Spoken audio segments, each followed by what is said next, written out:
சூரியவம்சம் படம் பார்த்துருக்கீங்களா? சூரியவம்சம் படம். அதில என்ன நடக்கும் தெரியுமா? எக்ஸ் லவர் தான் பஞ்சாப் சிங்குக, கரண்ட் ஒய்ஃப் தான் Chennai super Kings. Chennai super Kings என்ன சொல்றானுங்கன்னா, காலம் எவ்வளோ வேகமா சுத்துதுன்னு பார்த்தீங்களா?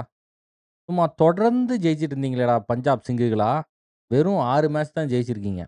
ஜெயிக்கவே மாட்டோம், தோத்துட்டே இருப்போம்ன்னு எங்கள சொன்னீங்களே, இப்ப நாங்க 5 வின்ல இருக்கோம்.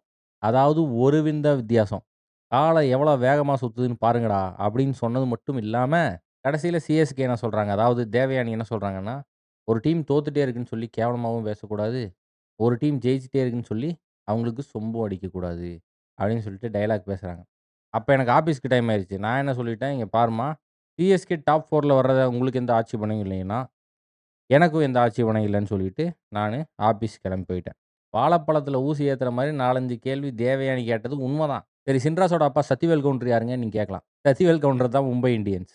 கடைசியில ஆனந்த்ராஜ் ஆர்சிபி விஷத்தையெல்லாம் குடுத்து மறிக்குழுந்து செண்ட போட்டு, சரியான கூத்தாய் போயிரும். இந்த சூரிய வம்சம் இன்னும் முடியல. எது வேணா நடக்கலாம். ஆனந்தராஜ் கடைசியில ஜெயிக்கலாம். சத்திவேல் கவுண்டருக்கு விஷத்த குடுத்து முடிச்சு விடலாம்.